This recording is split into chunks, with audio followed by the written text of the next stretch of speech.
If your day keeps disappearing into just 5 more minutes, it's not because you're weak, it's because your brain has been trained to consume. Infinite scroll turns you into a zombie, and that's exactly what media apps want. Because the longer you stay, the more they earn, and the less time you have for building your dream life. The truth is, you can't escape this system with willpower alone. You win by switching roles from consumer to creator, because earned attention rewires your brain and changes who you are. There's one simple habit that forces your brain to prefer creating over scrolling, and to lock it in, we'll zoom out to the big picture, then dive deep. Let's tell the truth about incentives, because incentives explain behavior. Global advertising blew past $1 trillion in 2024, with most of it digital. That money flows to the places that keep you looking. The longer you scroll, the more they earn. So feeds are engineered for frictionless yes, and a sticky maybe later to every no. Infinite scroll removes stopping points. Pull to refresh gives you the little lever that might pay out. Red badges whisper, urgent. None of this is evil, it's just economics meeting psychology. As Tristan Harris put it, there are basically teams of engineers on the other side of the screen, optimizing for time on device. So if you felt like willpower isn't enough, yeah, that tracks. The system was never neutral. But economics is only half the story. The other half lives between your ears. Your brain learns from rewards, not just how much reward, but how unpredictably it shows up. That's called variable ratio reinforcement, and it's the most persistence-building schedule we know. Exactly why slot machines work and why feeds feel like they might pay off on the next swipe. The uncertainty is the hook. Then add boredom. Boredom isn't nothing. It's the aversive feeling of wanting to engage but not being able to. So when a micro gap appears, waiting in line, elevator doors, your mind wants out, and your phone is the fastest exit. Over time, you train a loop. Gap, reach, tiny reward, repeat. It's your nervous system anticipating the next hit. None of this makes you broken. It means your environment is training you. So, if the loop is trained, the win isn't to fight the loop, it's to retrain it. Habits stick when they match identity. If you see yourself as someone who creates more than they consume, your default shifts. That's the magic behind identity-based habits. Actions become votes for the kind of person you are. Combine that with BJ Fogg's B equals MAP. Behavior happens when motivation, ability, and a prompt line up. Apps maximize ability and prompts. So trying to out-motivate your phone is like trying to outrun a treadmill. Instead, we flip the design in our favor. We remove the worst prompts.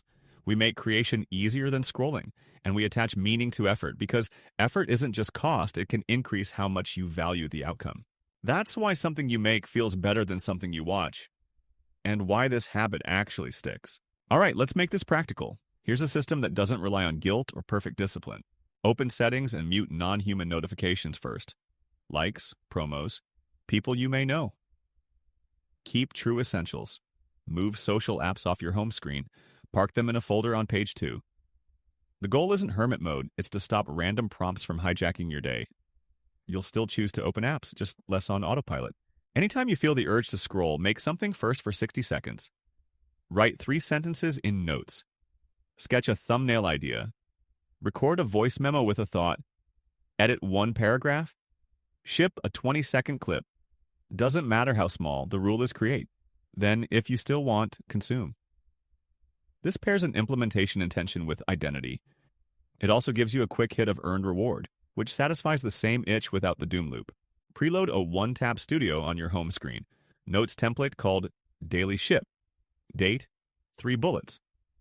Voice memos pinned. Camera shortcut. 1 app for your craft. This tweaks Fogg's ability lever. Creation is now fewer taps than TikTok. Each night, write 2 numbers. Minutes creating and minutes consuming. No shame, just data. Your aim is creation greater than or equal to consumption. 3 days this week, then 4, then 5.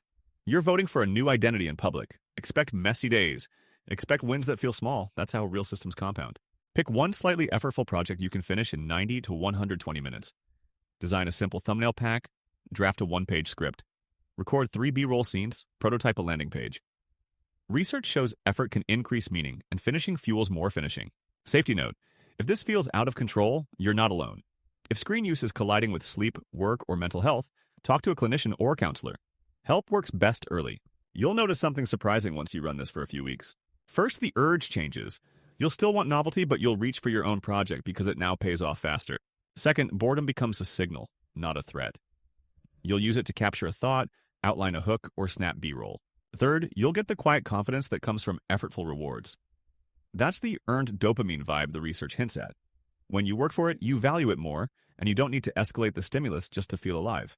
Over time, the identity story shifts from "I'm trying to use my phone less" to "I create before I consume." That's sticky. You don't have to quit the internet. You have to stop letting it write your day. The attention economy will always ask for one more swipe, because that's its job.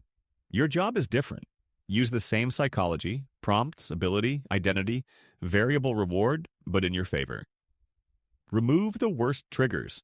Make a thing for 60 seconds. Track the only metric that matters. Let effort make your life feel meaningful again. Because the real flex isn't never touching your phone. It's using it to build the future you want.